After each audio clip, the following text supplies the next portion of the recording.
Yo yo. Oke, baiklah teman-teman. Sebelum kita memulai presentasi, silakan link pretestnya kami kirim di grup. Silakan diisi terlebih dahulu.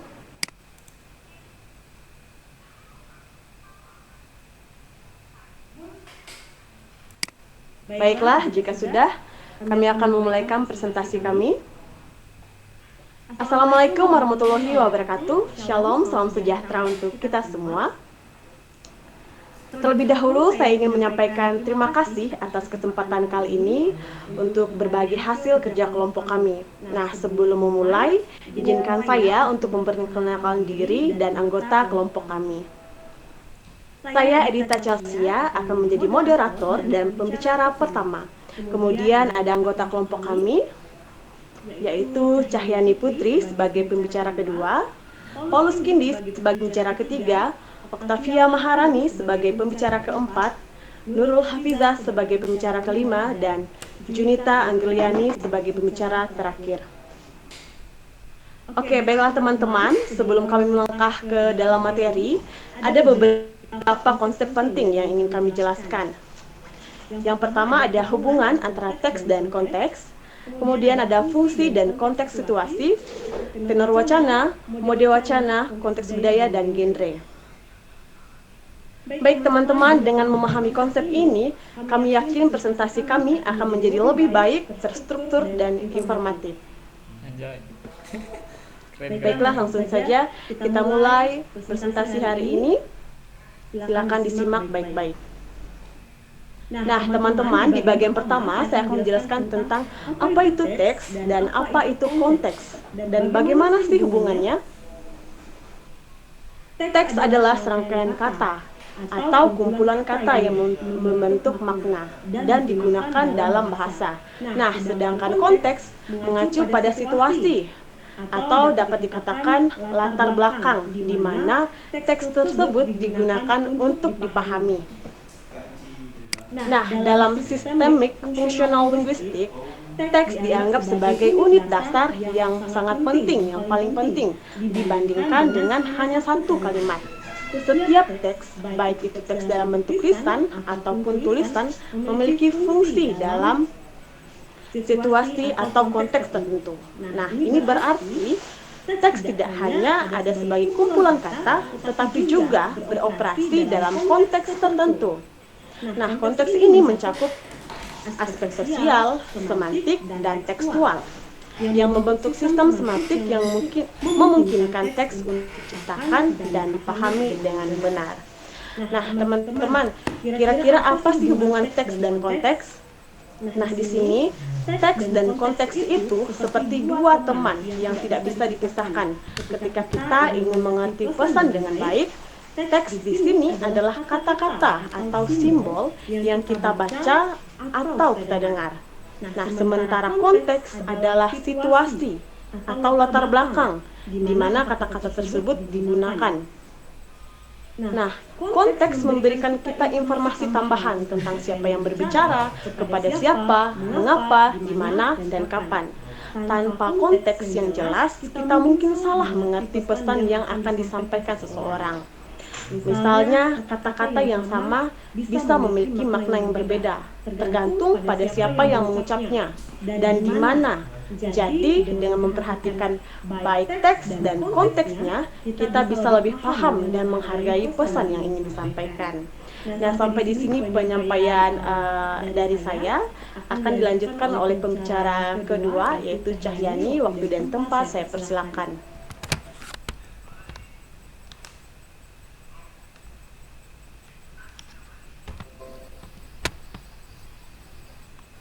Baik, apakah suara saya terdengar jelas?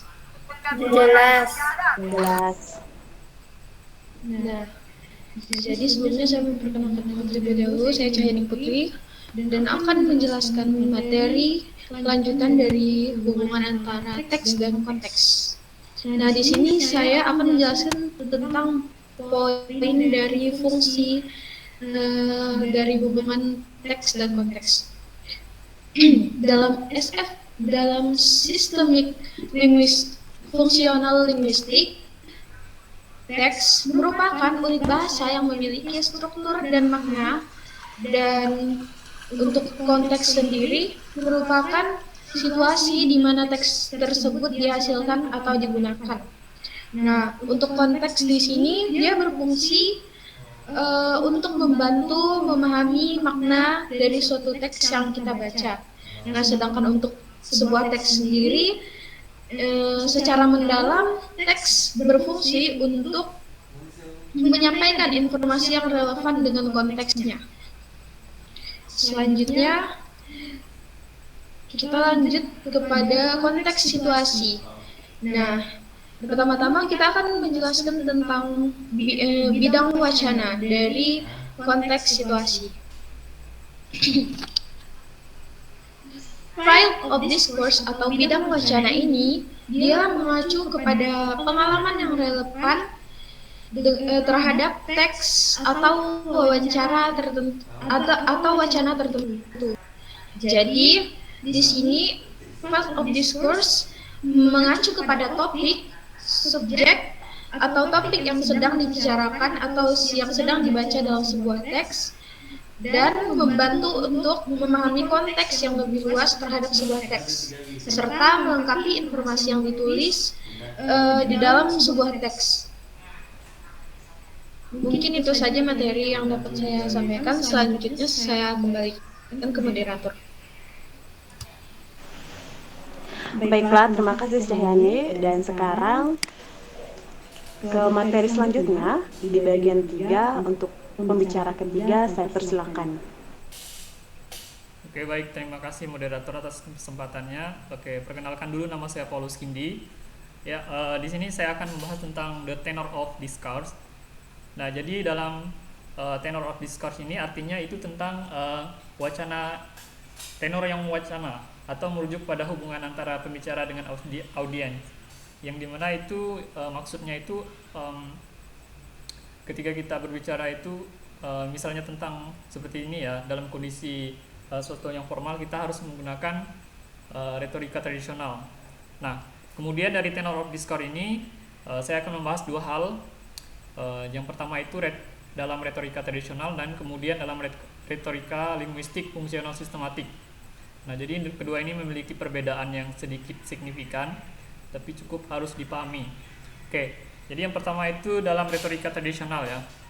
Nah, dalam retorika tradisional ini, jadi tenor wacana ini merujuk pada hubungan atau antara pembicara dan audiens seperti yang saya katakan di awal. Jadi itu menggambarkan tingkat formalitas, rasa hormat. Nah, kemudian keramahan yang disampaikan dalam komunikasi. Jadi komunikasinya tidak monoton, tapi juga harus menggunakan bahasa yang formal. Nah, kemudian juga interaktifnya antara pembicara dengan audiens itu harus nampak begitu. Nah, itu dalam retorika tradisional. Dan kemudian dalam linguistik fungsional sistematik. Nah, dalam hal ini, jadi dalam linguistik sistematik tenor wacana itu dia mengungkapkan bahwa itu dia memiliki dua metafungsi ya. Yang pertama itu adalah ideasional. Nah, ideasional itu ya mempresentasikan gagasan atau menyampaikan isi gagasan yang dia miliki. Nah, yang kedua itu ada tekstual. Tekstual itu di mana dia mengelola teks, dan kemudian dalam teks ini tenor merujuk pada peran sosial di mana dia berpartisipasi dalam komunikasi dan juga menjaga hubungan yang baik. Nah, itu dari dua metafungsi tersebut. Nah, contoh kecilnya ketika kita berbicara dengan teman, itu termasuk ke dalam fungsional sistematik. Kita nggak perlu menggunakan bahasa yang formal, kita tidak perlu menggunakan bahasa yang seperti kita saat ini menggunakan hormat antara pembicara dan audiens. Nah, jadi itu dalam linguistik fungsional sistematik. Jadi itu kurang lebihnya dari tenor of discourse. Terima kasih, saya kembalikan kepada moderator. Baiklah, terima kasih Paulus Kindi. Selanjutnya kepada pemateri keempat, saya persilakan waktunya. Baiklah, saya Octavia Mani dan di sini saya akan melanjutkan materi dari The Context of Situation, The Mode of Discourse. Jadi, The Mode of Discourse ini adalah modus wacana konteks situasi yang merujuk pada bagian bahasa yang sedang dimainkan dalam situasi, termasuk saluran yang dipilih, apakah lisan atau tulisan. Untuk menganalisanya, maka terdapat 5 hal yang perlu ditelaah, yaitu yang pertama ada peran bahasa, tipe interaksi, medium, saluran, dan modus retoris. Peran bahasa terkait dengan kedudukan dalam bahasa dalam aktivitas bisa bersifat wajib maupun pendukung. Peran wajib ini terjadi apabila bahasa sebagai aktivitas keseluruhan. Peran tambahan terjadi apabila bahasa membantu aktivitas lainnya. Kemudian, modus bacaan ini berkaitan dengan tingkat ketertulisan atau keterucapan sebuah teks. Dalam arti yang berbeda dari faktor peran dan tujuan, penerimanya apakah dia sedang mengajar, membujuk, mengiklankan, menghibur, dan mengendalikan, dan lain sebagainya. Baiklah, sekian presentasi dari saya. Kembali ke moderator. Terima kasih. Baik, terima kasih Octavia Maharani. Nah, sekarang materi selanjutnya akan dijelaskan oleh pembicara kelima. Waktu dan tempat saya persilakan. Baiklah, terima kasih moderator atas kesempatannya. Sebelumnya perkenalkan, nama saya Nurul Hafizah. Di sini saya akan menjelaskan materi yaitu The Context of Culture, the Genre. Oke, jadi sebelumnya teman-teman ada yang tahu apa itu konteks budaya? Jadi di sini saya akan menjelaskan konteks budaya adalah lingkungan dari sistem linguistik. Nah, jadi dalam kaitan dengan genre, khususnya dalam studi sastra linguistik atau studi budaya, merujuk pada cara norma-norma budaya, nilai-nilai, praktik, kondisi historis mempengaruhi penciptaan, adanya interpretasi, dan penilaian dari berbagai jenis teks, seni, atau media. Nah, genre yang didefinisikan sebagai kategori atau tipe literatur, musik, atau bentuk seni atau hiburan lainnya. Nah, jadi genre ini sangat terikat dalam konteks budaya yang membentuk dan dibentuk olehnya. Ada beberapa cara konteks budaya yang mempengaruhi dan berinteraksi dengan genre.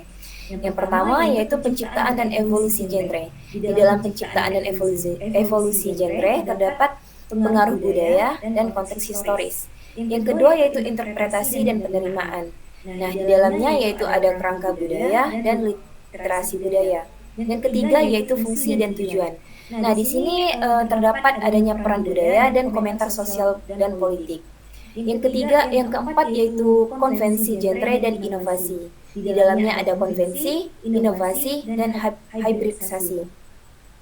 Dan yang terakhir yaitu globalisasi dan pertukaran antar budaya. Di dalamnya terdapat penyebaran global, genre hybrid. Nah, jadi memahami konteks budaya sangat penting untuk menganalisis dan mengapresiasi kekayaan dan keragaman genre di berbagai bentuk seni dan media. Nah, mungkin ini memungkinkan apresiasi yang lebih dalam tentang bagaimana genre itu mencerminkan, menantang, dan membentuk identitas dan nilai-nilai budaya. Nah, jadi hingga saat ini teks dan genre merupakan elemen literasi yang sangat penting karena literasi memiliki variasi bacaan dan tulisan yang tersedia untuk dipilih, konteks untuk ditampilkan, dan cara literasi diinterpretasikan dan diuji, bukan oleh para ahli, namun oleh orang-orang biasa dalam aktivitas sehari-hari.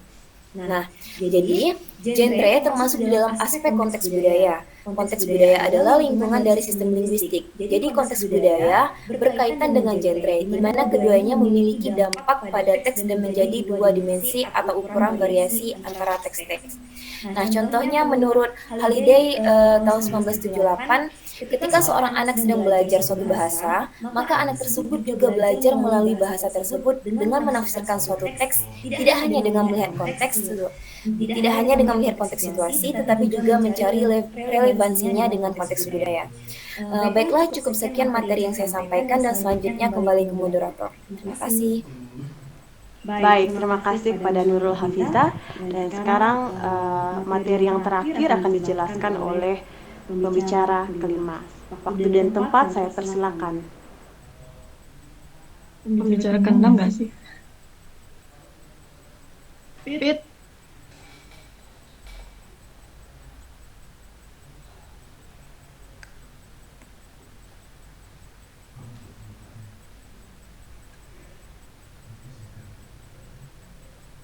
Fitri.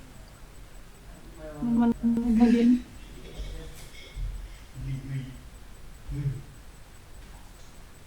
Nggak berjamaah ya, woi. Bentar kak.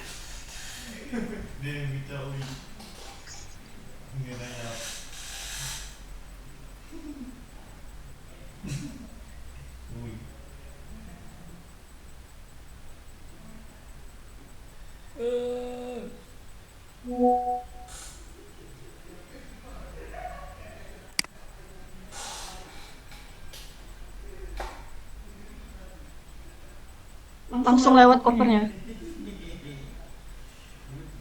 Ya. Nggak usah cover.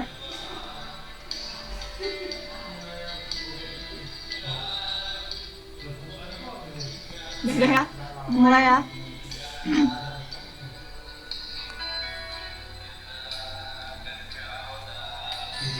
Mulai ya.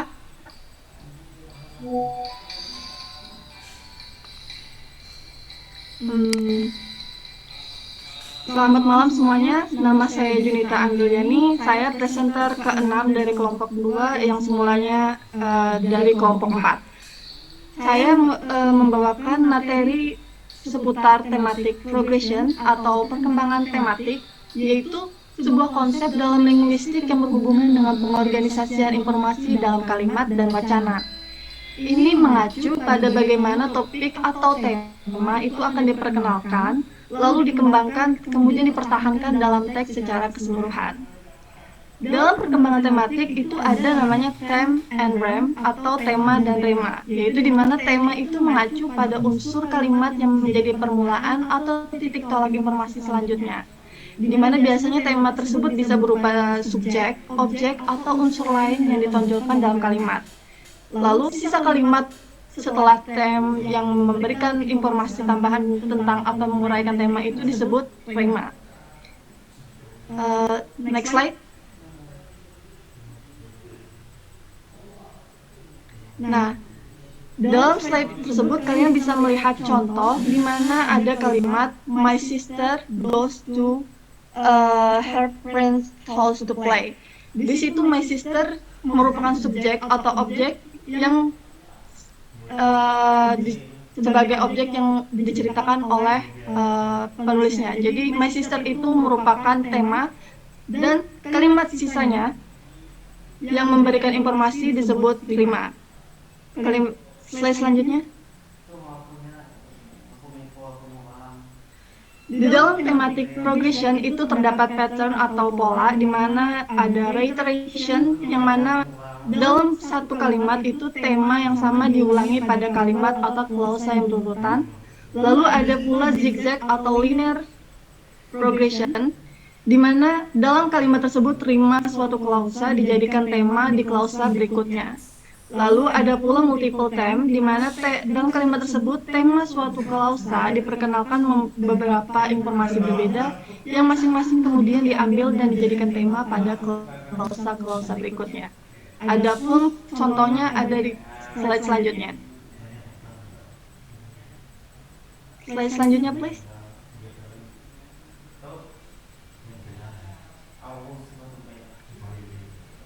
Dalam slide tersebut, kalian bisa melihat contoh dari kalimat reiteration, di mana di situ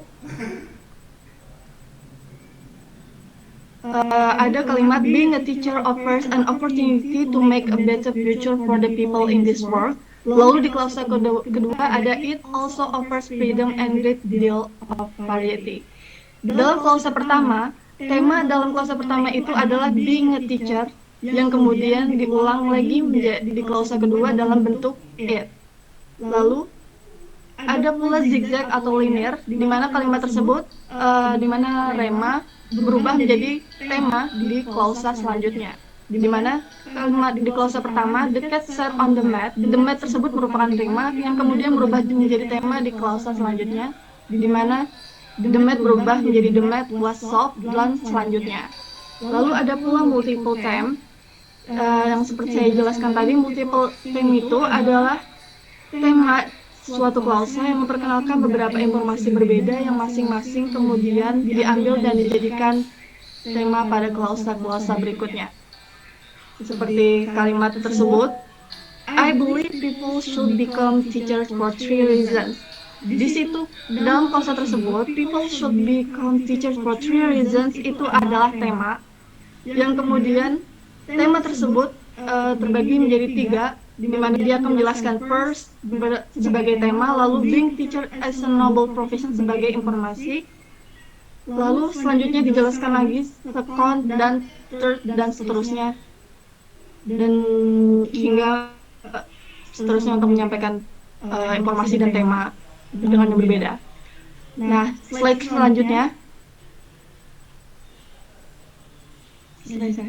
Di situ tadi kan saya udah menjelaskan di mana contoh kalimat reiterations, zigzag linear, dan multiple time. Nah, teman-teman sekalian, menurut kalian dalam kalimat pertama bisa kalian baca? Bisa.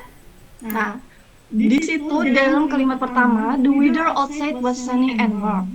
However, dark clouds soon gathered overhead. Despite the ominous appearance, the rain held off until late afternoon. Menurut kalian, kalimat tersebut termasuk pola thematic progression yang mana? Zigzag. Zigzag. Benar. Zigzag. Lalu bagaimana kalimat kedua? The old man walked slowly down the street. His steps were deliberate and measured. Menurut kalian kalimat kedua termasuk pola pattern zigzag yang mana? Reiteration. Reiteration. Benar, karena di situ temanya berulang di klausa selanjutnya. Lalu yang terakhir Multiple them. termasuk kalimat Multiple tab. benar, karena mereka memiliki tema dan memberikan informasi yang berbeda di setiap klausanya. Nah, sekian dari saya mengenai thematic progression. Terima kasih atas kerjasamanya teman-teman. Saya kembalikan kepada moderator. Baiklah, terima kasih Kak Anggi. Nah, teman-teman, sekarang saatnya untuk kita memperluas wawasan kita. Mari berbagi pertanyaan, ide atau pikiran terkait dengan materi yang telah kami sampaikan. Nah, bagi teman-teman yang ingin bertanya, saya persilakan. Kami hanya membuka 2 pertanyaan untuk mempersingkat waktu. Silakan yang ingin bertanya.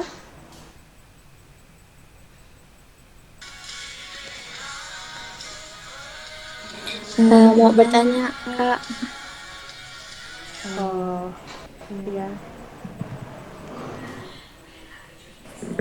Oke, perkenalkan nama saya Wina Apolin. Di sini saya ingin bertanya mengenai materi Field of Discourse. Nah, pertanyaannya adalah apakah Field of Discourse ini berpengaruh dalam sebuah teks? Itu pertanyaannya. Terima kasih. Baiklah, masih ada yang ingin bertanya?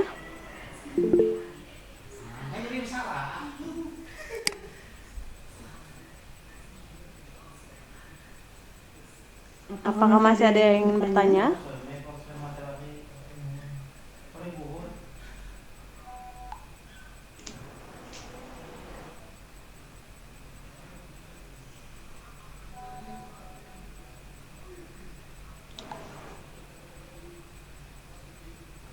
Baiklah, jika tidak ada yang bertanya lagi, pertanyaannya akan kami tampung. Berikan waktu kami sebentar untuk mendiskusikan agar kami bisa menjawabnya.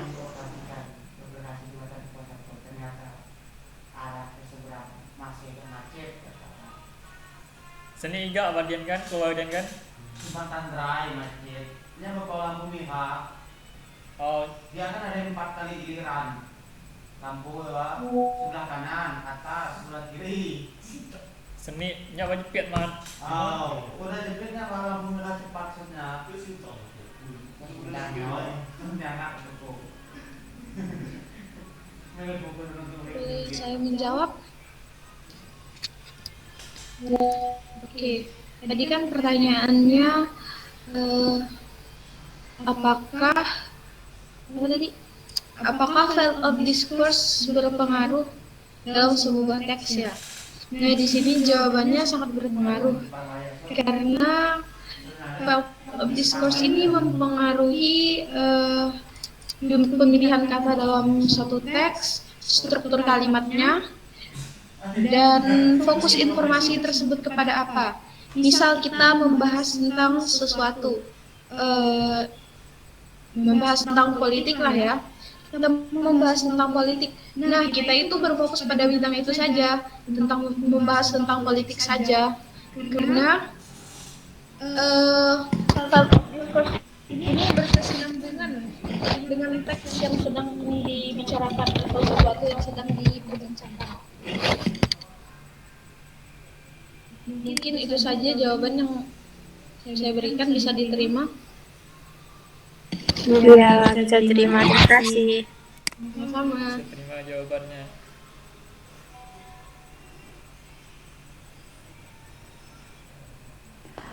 Baiklah teman-teman, mengingat waktu yang terbatas, kami akan mengakhiri presentasi kami hari ini. Kami harap apa yang telah kami bagikan, apa yang telah kami sampaikan, memberikan inspirasi dan pemahaman yang baru bagi kita semua. Amin.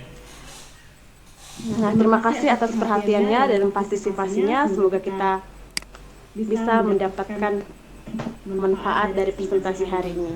Wassalamualaikum warahmatullahi wabarakatuh. Shalom, salam sejahtera untuk kita semua. Waalaikumsalam. Waalaikumsalam warahmatullahi wabarakatuh. Terima kasih. Semuanya Bapak Ibu dan saudara-saudara. Selesai. Udah ke-record kan?